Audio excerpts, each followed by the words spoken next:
हर हर महादेव, जय माता दी। आज हम इस वीडियो के अंदर सुनेंगे दयानु भक्त की कथा। इस कथा को सुनने से हमें शक्ति और भक्ति मिलती है। तो आइए सुनते हैं इस पौराणिक कथा को। जिन दिनों भारतवर्ष में मुगल सम्राट अकबर का शासन था, ये उन्हीं दिनों की सच्ची कहानी है। नदौन ग्राम निवासी माता का एक सेवक दयानु भक्त 1000 यात्रियों सहित माता के दर्शन के लिए जा रहा था। इतना बड़ा दल देखकर बादशाह के सिपाहियों ने चांदनी चौक दिल्ली में उन्हें रोक लिया और अकबर के दरबार में ले जाकर दयानु भक्त को पेश किया। बादशाह ने पूछा, इतने आदमियों को साथ लेकर तुम कहाँ जा रहे हो? दयानु भक्त बोला, मैं माता ज्वाला जी के दर्शन करने के लिए यात्रा पर इनके साथ जा रहा हूँ। अकबर ने ये सुनकर कहा, ये ज्वाला जी कौन है और वहाँ जाने से क्या होगा? उसने उत्तर दिया, महाराज, ज्वाला माता संसार की रचना एवं पालन करने वाली माता है। वे भक्तों की सच्चे हृदय से की गई प्रार्थनाएं स्वीकार करती हैं तथा उनकी सब मनोकामनाएं पूर्ण करती है। उनका प्रताप ऐसा है कि उनके स्थान पर बिना तेल बत्ती के ज्योति जलती रहती है। हम लोग प्रतिवर्ष उनके दर्शन के लिए जाते हैं।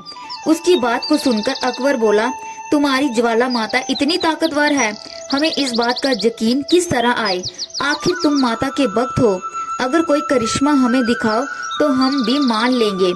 दयानु ने नम्रता से उत्तर दिया, हजूर, मैं तो माता का एक छोटा सा सेवक हूँ, भला मैं कोई करिश्मा कैसे दिखला सकता हूँ?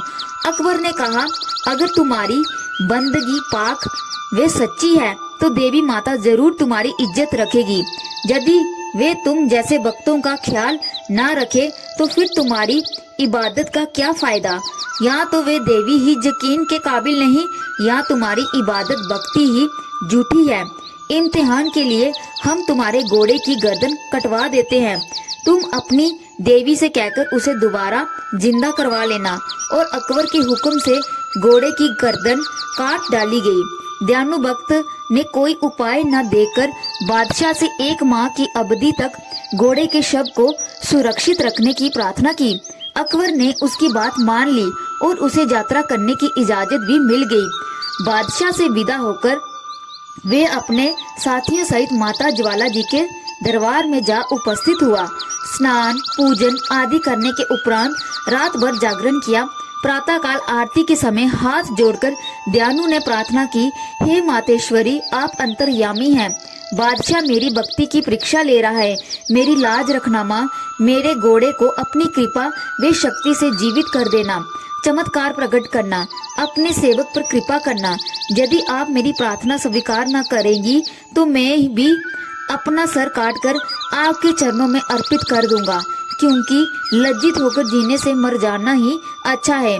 ये मेरी प्रतिज्ञा है, आप उत्तर दें। कुछ समय तक मौन रहा, कोई उत्तर न मिला। इसके पश्चात दयानु भक्त ने तलवार से अपना सिर काटकर देवी को भेंट कर दिया। उसी समय साक्षात माता ज्वाला प्रकट हुई और भक्त का सर धड़ से जुड़ गया। माता ने भक्त से कहा, घोड़े का सर भी धड़ से जुड़ गया है, चिंता छोड़कर दिल्ली पहुंचो। लज्जित होने के कारण का निवारण हो गया है और जो कुछ इच्छा हो वर मांगो। दयानु भक्त ने माता के चरणों में सिर झुकाकर प्रणाम कर निवेदन किया, हे जगदम्बे, आप सर्वशक्तिमान हैं और हम मनुष्य अज्ञानी हैं, भक्ति की विधि भी नहीं जानते। फिर भी मैं आपसे विनती करता हूँ कि जगत माता, आप अपने भक्तों की इतनी कठिन परीक्षा कभी न लें। प्रत्येक भक्त आपको अपने शीश भेंट नहीं चढ़ा सकता। कृपा करके हे मातेश्वरी, किसी साधारण भेंट से ही अपने भक्तों की मनोकामनाएं पूर्ण किया करें। तथास्तु, अब से मैं शीश के स्थान पर नारियल की भेंट वे सच्चे हृदय से की गई प्रार्थना द्वारा ही मनोकामनाएं पूर्ण करूंगी। ये कहकर माता अंतर्ध्यान हो गई। इधर ये घटना घटी और उधर दिल्ली में मृत घोड़े के सिर वे धड़ जुड़ गए और घोड़ा जीवित हो उठा। तो दरबारियों सहित अकबर भी अचंभे में पड़ गया। उसने अपने कुछ सिपाहियों को ज्वाला जी में भेजा। सिपाहियों ने वापस आकर अकबर को सूचना दी, वहां जमीन में से रोशनी की लपटें निकल रही हैं। शायद उन्हीं की ताकत से ये करिश्मा हुआ है। अगर आप हुक्म दें तो इन्हें बंद करवा दिया जाए। इस तरह हिंदुओं की इबादत की जगह खत्म हो जाएगी। अकबर ने सब कृति दे दी। अकबर के शाही सिपाहियों ने सर्वप्रथम माता की पवित्र ज्योति के ऊपर लोहे के मोटे मोटे तवे रखवा दिए, किंतु दिव्य ज्योति तवे फाड़कर भी बाहर निकल आई। इसके बाद नहर का बहाव उस तरफ मोड़ दिया गया, जिससे नहर का पानी निरंतर ज्योति के ऊपर गिरता रहे। ज्योति का जलना फिर भी बंद ना हुआ, बल्कि पानी भी घी तेल की तरह जलने लगे। सिपाहियों ने अकबर को सब हाल कह सुनाया। ज्योतों का जलना बंद नहीं हो सकता, हमारी सारी कोशिशें नाकाम हो गई। अब आप जो मुनासिब समझे वे हुक्म दें। इस समाचार को पाकर बादशाह अकबर ने दरबार के विद्वान ब्राह्मणों से परामर्श किया। ब्राह्मणों ने विचार करके कहा कि आप स्वयं जाकर देवी का चमत्कार देखें तथा नियम अनुसार बेंट आदि चढ़ाकर देवी माता को प्रसन्न करें। अकबर ने ब्राह्मणों की बात मान ली। सवा मन पक्का सोने का भव्य छत्र तैयार करवाया। फिर उसे अपने कंधों पर रखकर नंगे पैरों बादशाह ज्वाला जी पहुँचे। उसने वहां दिव्य ज्योति के दर्शन किए। मस्तक श्रद्धा से झुक गया और अकबर बादशाह अपनी गलती पर पछताया। उसने सोने का छत्र कंधे से उतारकर रखने की कोशिश की। अचानक छत्र गिर गया और वे सोने का ना रहा, किसी विचित्र धातु का बन गया।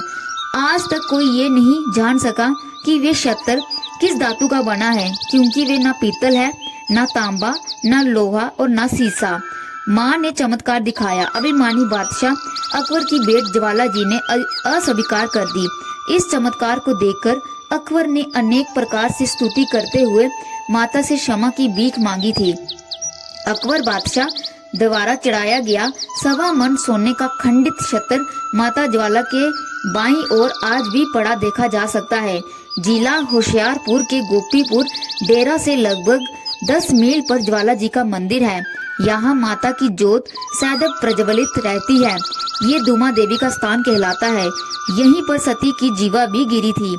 अंत 39 शक्ति पीठों में इसकी भी मान्यता है।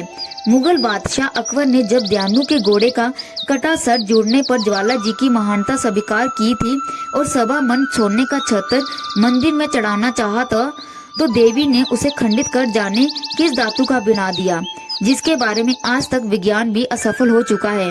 वे छत्र आज भी खंडित हुआ सुरक्षित रखा है। ज्वाला जी के मंदिर के पास ही पानी का एक कुंड है, जिसे सूरज कुंड कहते हैं।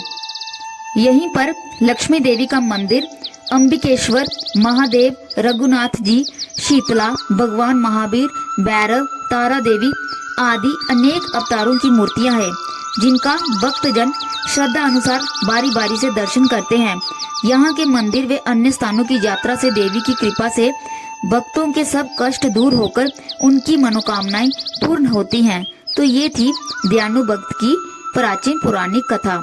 इस कथा को सुनने से हमारे सब कष्ट दूर होते हैं। जय माता दी। हर हर महादेव।